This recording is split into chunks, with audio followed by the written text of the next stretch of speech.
everybody. It is 6 o'clock in the morning. It is -2. Everything is nicely frozen. And yeah, I'm just doing this video showing you guys what I do day to day. So it's going to be pretty pointless filming the first part because it's pitch black. But I'm just leaving home, the township of Darfield, and I'm going to go over to one of his farms at Oxford, and by the time I get over there it'll be starting to get a bit more daylight, and we'll start loading some pigs.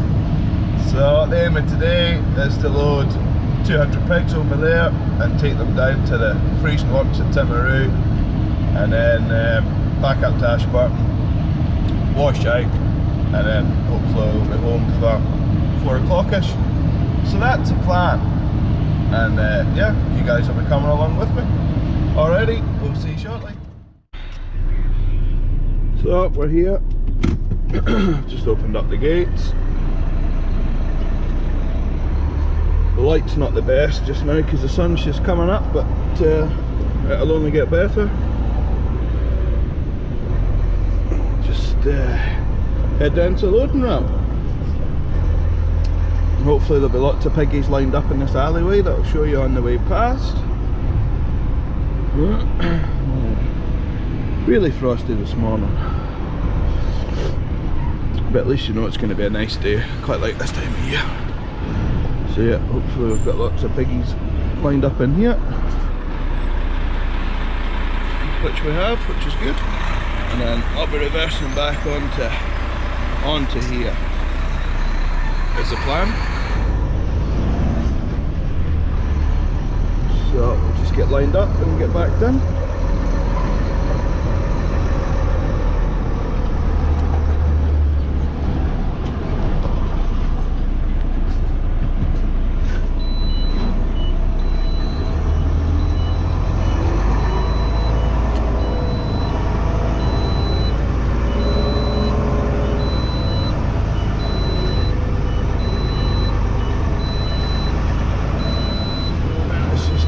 Does it back onto it because there's not much of a cushion or anything like that against the trailer and the metal ramp, so it just gently does it.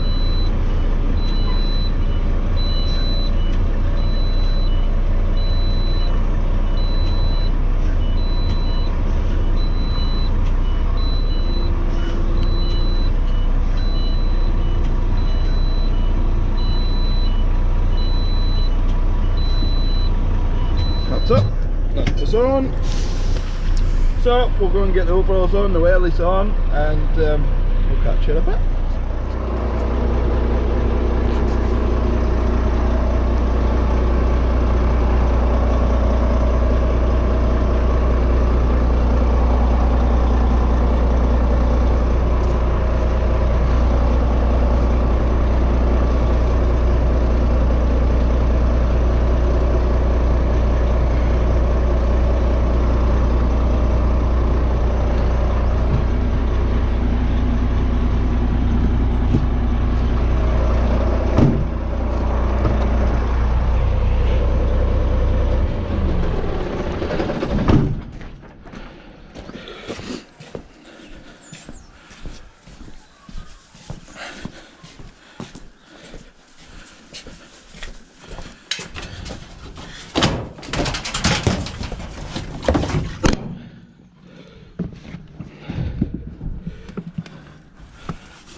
This loading table's probably going to be frozen solid.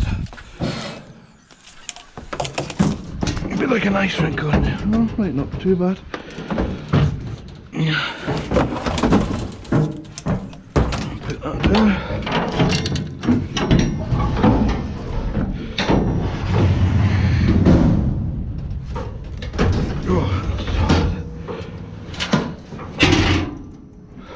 So, aim of the game, guys.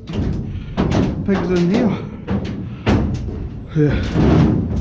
Very slippy this morning. Very slippy. And there they are. We'll just wait on somebody to come and bring the pigs out. It's all high biosecurity here. Hence why I've got the wellies on and not my own out the truck that I've been down to the works. Clean overalls every day. Obviously I shower every day. Clean clothes every day. And different boots for driving and different boots for on farm, and we'll disinfect at the end of the day. So yeah, so I don't go past, I never ever go past that line into the shed. They bring the pigs to me and I'll close this, slide this behind them. So we'll just wait on the guys finish bringing the pigs out of the rooms, and they'll bring the pigs up to us. GoPro, stop recording. Morning, William!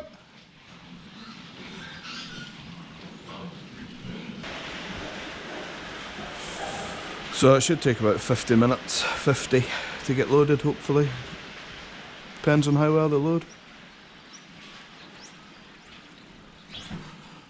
What a cracker of a morning.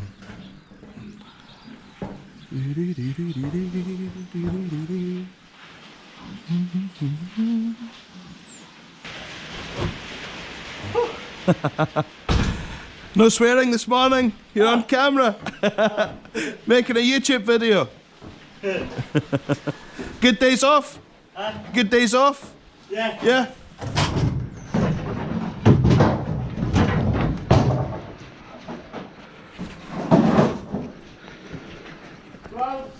Yep.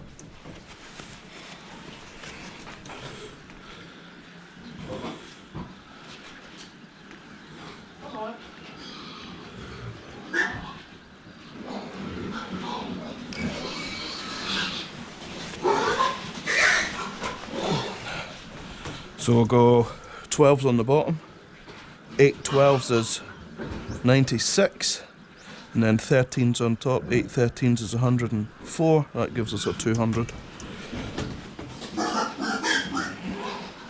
Yeah, we always count everything twice, so William counts 12 out and then I'll count 12 past me.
Ooh, she's slippy.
Come on! Ouch! Come on! Oh! Come on!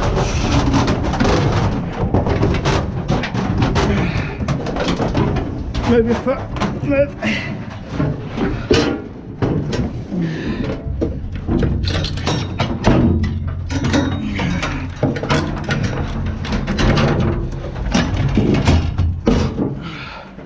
Loaded. Whew.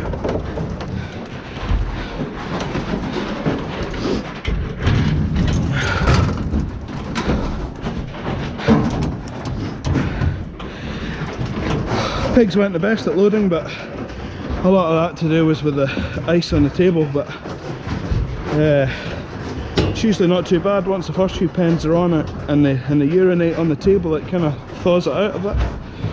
But no, they weren't the best of pigs. Switch that off.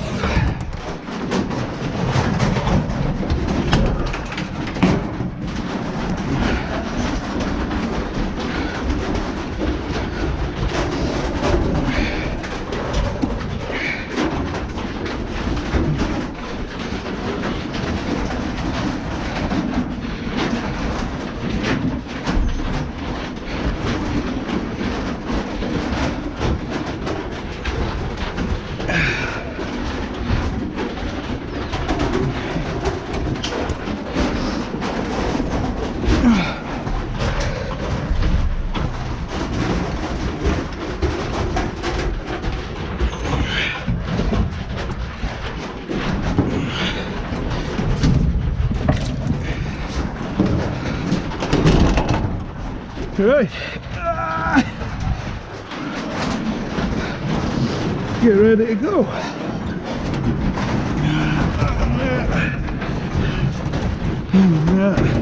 Give the hands a wee wash. It's frozen. Right, good to go. I'll show you what I'm driving. It's made by Nissan, so it's a Nissan UD Con 420, and yeah, I'll get going here and I'll get out and shut the gates and we'll see you in a second. Radio, we are loaded. As I said before, not the best of loading pigs, but just the ice on the table doesn't help, and pigs can change day to day. They're not everybody's cup of tea.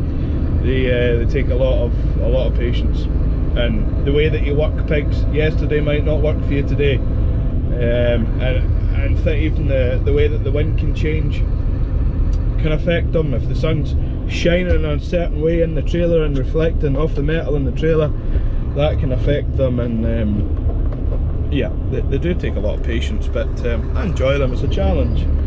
It is a challenge, and they are brainy animals. That's the biggest thing, you know. They're brainy, and so it makes it exciting, you know, makes it a challenge.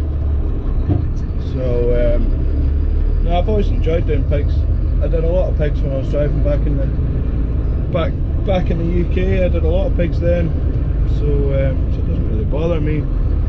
So today, as I said this morning, we're taking these 200 pigs down to the freezing works or the slaughterhouse and down in Timaru. My cart, I'll take 800, soon to be 850 a week, down 5 days a week. So my working week is a Sunday through to a Thursday, and then I have a Friday, Saturday off. So that works quite well for me. I quite like it. It's good when my partner's at work on a Friday because I get a day to myself. So that's good. And yeah, I quite enjoy that.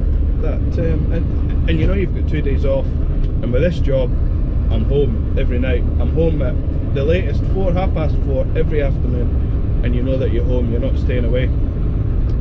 And that's what I forgot to say in that video the other day, was there's not a lot of sleeping in sleeping in your lorry over here. It's getting a wee bit more common now that you've got your XF DAFs and your CF DAFs with big cabs on them and a few top liners and stuff. But I would say 90–95% of drivers still sleeping in the hotel. So say for instance, when I worked at Ellesmere, maybe you'd unload pigs in Timaru and you'd get sent down and you'd stay the night in Milton or Clinton or Ranfurly or whatever, and they would pay for your room and for your tea, and you'd also be given breakfast, and they would also make you up a lunch, albeit some of them vary in the quality of the lunch. So it was quite good. I quite enjoyed being away because you got a double bed to yourself most of the time, which you don't get at home. But I will say this, is that some people, and this is my humble opinion, some people are kind of take the biscuit a wee bit, and they'll have, you know, a good few bottles of beer at night with a tea and book it down to the company, and I've never done it and I never will. But it's just something you don't do really, you know. In my eyes, anything's better than sleeping in a truck. I did it for 8 years at home, away Sunday to Friday. So why exploit that? But anyway, that's just my humble opinion. So it'll take us just under 3 hours, hopefully, if we get a good run, about 250, 255 down there to Timaru. Yesterday it took a wee bit longer. I'll show you on the way down. We'll go over the Rakaia Bridge, which is the longest road bridge in New Zealand, and I'm sure it's, somebody will correct me if I'm wrong, I'm sure it's a kilometre, exactly 1 kilometre long. And there was an accident yesterday and a milk tanker was kind of hanging off the edge of it, so it was closed. And over here there's not a lot of diversions. You've not got a lot of options to cross that Rakaia River. You've got to go through the Rakaia Gorge, which adds about 3/4 of an hour onto you, and it's not the best of road, but it's your only other option. There's no second bridge. So it took a wee bit longer yesterday, but not too bad. So what I'll do is I'll try and show you a bit of the scenery on the way down and the bits that I like, and do a few time lapses and what have you, and get a good look at the scenery and the roads, and a wee bit later on I'll waffle on a wee bit about the trucks that I've driven and who I've worked for and what I've driven over here, and yeah. And today's video, obviously me, I drive a livestock truck, so it's going to be livestock orientated. So a lot of you won't maybe like it, or maybe you've never seen it done and you find it quite interesting, but hopefully in the future, you know, I'll be mixing it up and going out with some people, and it's not just livestock. I'll get out with tankers and on logging and different things, and that may interest each aspect of you. You know, I'm never going to please everybody, and again, it's worthwhile saying what I say is it's more of an entertainment video. It's not what I say is not the law, you know. Don't rely on every little piece of information that I give you. You know, if you're unsure, Google it, or look to the right textbooks or whatever. So yeah, I'll catch you in a bit, guys.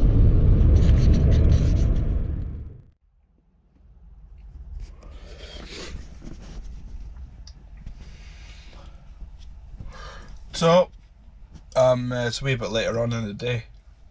The bloody technology.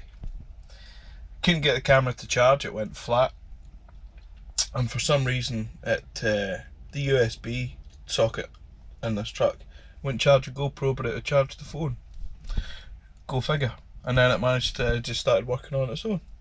I don't know if it's something I was doing or not, but we're here in Rural Transport Yard here in Ashburton, ready to wash out. Got down and unloaded. Yeah, couldn't get any friggin' footage of unloading because the camera was flat, but it's just the opposite of what I did this morning.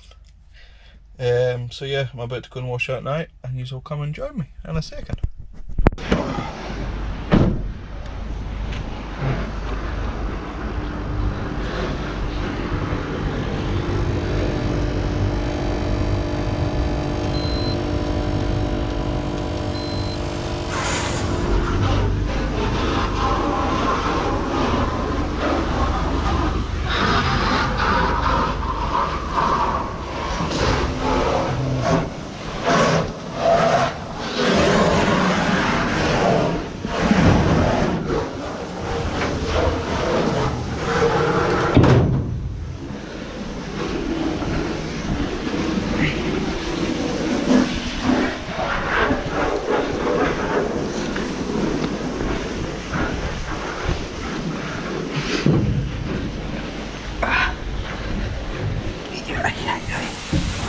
It's a hard job for short arse. Right.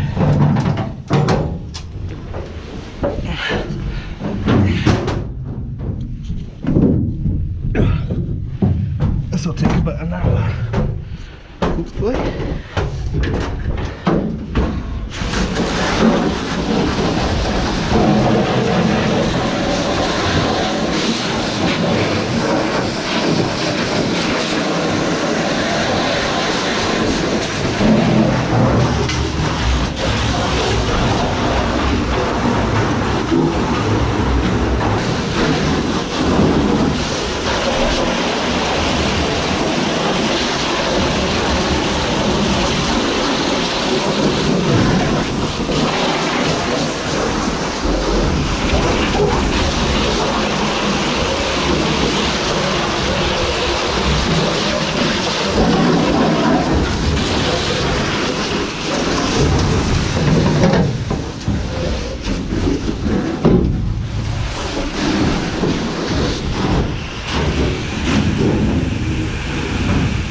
Quite important to soak all the time. So by the time I get there to the front, it'll be wet and ready to come out. That's the plan.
So that's it done.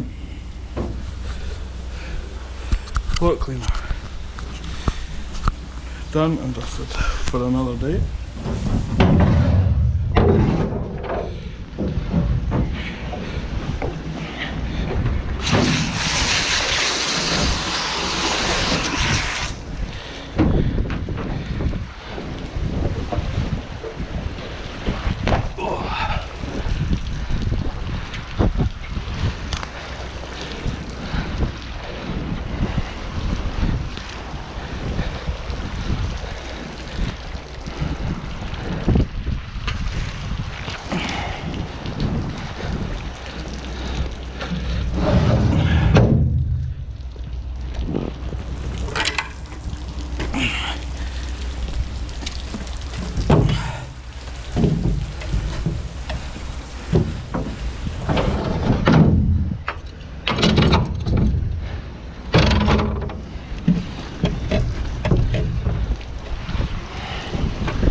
Feel a wee bit threatened here with all the Kenworths.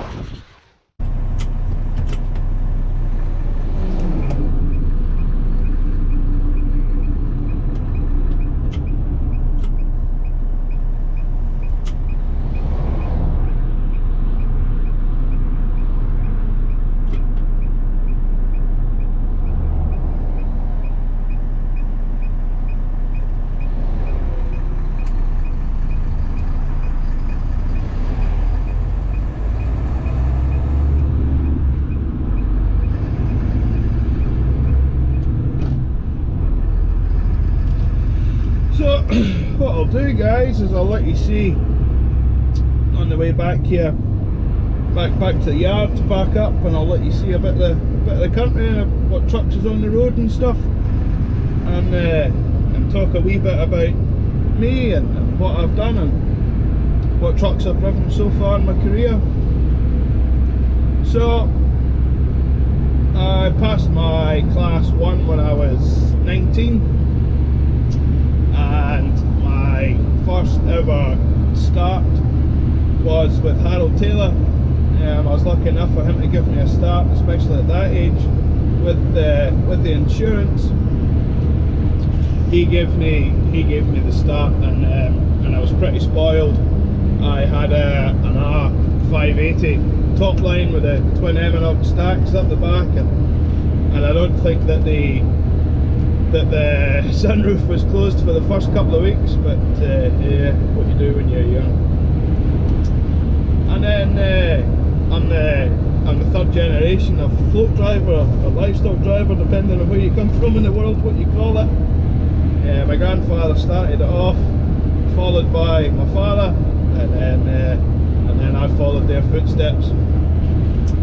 So after a while on the timber, it was only a matter of time really before I got in my father's footsteps and joined him at Thompson's of Saucon on livestock. My first lorry there with Eric was a wee 420 Wendy House cab tag axle. It was an ex Craig's of Denny, and that did me well, you know. It was a start, and my first trailer was a 2-decker cattle trailer, an ex it was a Millmoor, an ex Redpaths of Wooler, and anybody that'll know it certainly done its work in its life. I think it was it was 80s, it was either 81 or 88 from what I remember, and that was my first ever trailer. And then after a while, then the old man went on the pastures new, and I got his 4-decker Stewart trailer, and that was my first ever big trailer, and loved it. It was good, you know. Back in those days, there was no lifting decks or anything like that. I remember the fly ramp for underneath your cattle ramp for your second deck. That was on a wire rope and a handle, you know. It was character building, was that trailer. And then I was there for a while, and then at that age, obviously you've got a sense of adventure, and you want to get south and get deep south. So that's when I gave Alan Stewart a phone at RW Stewart, and then that led to a 5-year career there, albeit on and off, coming out here, travelling in Australia, and a couple of other bits and pieces.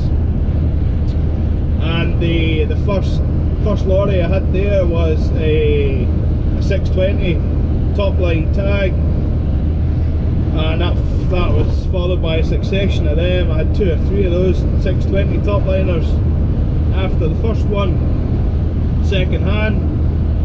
And then with Horton trailers, and at that time when I first started we were running the 16 foot Horton trailers, all stickered up in the Welsh country. It was Welsh country Asda Lamb Link on the trailers, for those of you that remember them. And those were good trailers, really good trailers for the time. They were, you know, with having the height, you never ever had to worry about cattle rubbing their back or anything like that in your necks. You could just load it. And same with crawling in the decks, you had plenty of room in the decks, and yeah, they were good trailers. And then I guess time just progressed on, and I got the first ever brand new lorry I got was a 580 Streamline tag with Dura brakes and light bar, and that was a pretty good point. And then it would kind of switch to ploughman trailers. Nothing wrong with Horton, just I think ploughman were just making them at the right time, and a couple of other things that was good about them, and drivers liked them, so there was more of them came home, and so I had a good few of those. And then after the 580 I had a brand new 730 top line tag axle again, and that was probably the highest point in my career. I don't think I'll ever get that again. I was chuffed to bits, you know, taking the wrap off the handles and the plastic off the seats and stuff, and I'll be forever grateful to Alan Stewart for that. That was I'll certainly never forget that. Just while I'm at it, Alan, if you're watching this, just wish you all the best coming up to your 100 years in business next year. It's certainly no mean feat in this day and age, getting to 100 years, so wish you all the best for that. So after saying all that, some of you will be thinking, well, you had all that, so how come you're out here? Well, as I'd kind of mentioned before, I'd been out here travelling and kind of just fell in love with the place, and I was getting to a point in life, approaching 30, and it's harder to get a visa for out here in New Zealand, so it was kind of a point of it's now or never kind of thing. So I can also, you know, the traffic and the roadworks and night closures and digital tachographs, and it just wasn't as enjoyable as what, you know, as what it used to be. Kind of the fun had sort of gone out, well and truly out of it. So that's why I made the decision to come out here. And the first lorry I had out here was a Scania again. It was it's just the way it's always worked out. It's never been a case of no V, no me kind of thing. It's just, I don't know, I've always followed them about really. So I had a Scania there, and it was a 480 8-wheeler with a 5-axle trailer, 23 metres long and permitted up to 50 tonnes gross. And that's, if you see lorries out here and they've got a yellow sticker with a black H on it, then they've got a permit to run at a certain weight, and generally it's 50 or 54 tonne. I think now you can get a wee bit more, but so that's what they're for. And then I went to Banks Peninsula then and had the 620 8-wheeler with a 4-axle trailer, and then I've got what I've got now, this SUD, and I suppose it'll be the equivalent to your Renault Premium or whatever, you know. It's just no frills, does the job. It's actually a good wee workhorse, you know, and touch wood, it never lets me down. It starts every morning, and it gets the pigs down there every day, and you need that reliability, so can't fault it that way. Maybe not the comfiest of lorries to drive, or not the flashiest of trucks I've ever driven, you know, but it gets me home every afternoon and pays reasonably good money, so I'm pretty happy with that. So yeah, and people also had asked, wanted me to touch on the cost of living and salaries and stuff like that out here. And I'll say this: the first thing that you have to remember, and I got told this by a fellow Scotsman when I first arrived. The first thing you have to do is stop converting from pounds to dollars and vice versa, otherwise you'll go bonkers, you know. It's just pointless. You're the other side of the world, different currency, so just forget all about it, you know. So my first driving job, it was $22 an hour, and that got me a start, you know. I needed that experience on wagon and drags out here because I'd never done it at home. I was just Arctics. So I took it and yeah, did that for a wee while and then progressed up a bit. So and now I'm kind of just over that $30 an hour mark. And I'd say if you're coming out here and looking at jobs, you know, yes, you want to start off and get a start, but you want to be around that sort of $25 to $30 mark once you get up there, you know. And this is just my opinion. I'll probably get shot down in flames for this, but you know, you can do a lot of hours over here legally. You know, you can do your 70 hours a week, and if you're doing over your 70 hours a week, then you're not getting paid enough, in my opinion, and that is just my opinion. But and then with cost of living, it is expensive. It is expensive, but everything's comparable, you know. Like so, food's probably the most expensive thing. When you go to the supermarket at a weekend, you do your food shopping, your dairy products are the most expensive thing that you'll buy. Your milk, your butter and your cheese, because they all get exported abroad. So they're the most expensive thing. And yeah, food is expensive, but I mean, we get by, and you know, you're never going to be a millionaire, but we live comfortably, and that's all I want, you know. But I'm quite happy with that. So yeah, so we're just at Norwood Corner here, and well back at the farm in the next sort of 10 minutes, and all that's left for me to do is to fill with some diesel and a wee touch of AdBlue, and then disinfect. I probably won't show you that because I find it boring, so I'm sure you guys will too. So so yeah, I'll catch you back. I'll catch you soon.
Well, that's me parked up, guys.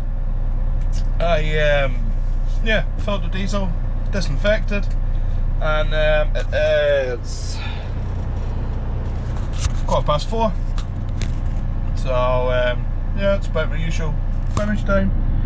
So and that'll be me. I won't be leaving here till I've got a 7:30 load tomorrow, so leave here at 6:30.